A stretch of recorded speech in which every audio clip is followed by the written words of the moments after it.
ഞാൻ തിരിച്ചിങ്ങോട്ട് പോരുവാന്ന് പറയാൻ വേണ്ടി ചെന്നതാണ്. വല്യമ്മച്ചി ഇങ്ങനെ സിറ്റൗട്ടിൽ തന്നെ ഇരിപ്പുണ്ടായിരുന്നു. പിന്നെ കുറച്ച് സമയം ഞങ്ങൾ വർത്താനൊക്കെ പറഞ്ഞ് മഴയ്ക്ക് മുമ്പ് ഞാൻ പോവാണെന്ന് പറഞ്ഞു. അപ്പോൾ തന്നെ വല്യമ്മച്ചി പോയി ഒരു സഞ്ചിയൊക്കെ എടുത്തുകൊണ്ട് വന്ന് ചക്കയും ഏത്തക്കായും അച്ചാറും അങ്ങനെ എന്തൊക്കെയോ കുറേ സാധനങ്ങളൊക്കെ എടുത്തു വെച്ച്.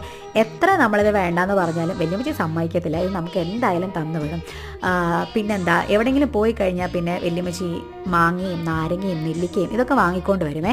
ഇവിടെ വന്ന് ഇതൊക്കെ അച്ചാറിട്ട് ഇങ്ങനെ വെക്കും. ഇതൊന്നും വല്യമ്മച്ചിക്ക് കഴിക്കാനല്ല, ഞങ്ങൾക്കൊക്കെ തന്നു വിടാൻ വേണ്ടിയിട്ടാണ്. അമ്മയ്ക്കും എനിക്കും കുഞ്ഞമ്മയ്ക്കും ആരെങ്കിലുമൊക്കെ അവിടെ ചെന്ന് കഴിയുമ്പം അവിടെയൊക്കെ ഇത് കൊടുത്തു വിടും കേട്ടോ. ഇതാണെങ്കിൽ എനിക്ക് ബാംഗ്ലൂർക്ക് കൊണ്ടുപോകാൻ വേണ്ടിയിട്ടുള്ളതാണ്. ഈ അച്ചാറിനൊക്കെ എന്ന് പറഞ്ഞു കഴിഞ്ഞാൽ ഒരു പ്രത്യേക ടേസ്റ്റാണ്. ഇത് വല്യമ്മച്ചി തന്നെ കഴുകി വൃത്തിയാക്കി അച്ചാറിട്ട്, അതും അച്ചാർ പൊടിയൊന്നും അല്ല കേട്ടോ, വല്യമ്മച്ചി തന്നെ അല്ലാതെ കൂട്ടൊക്കെ ചേർത്ത് ഉണ്ടാക്കുന്നതാണ്.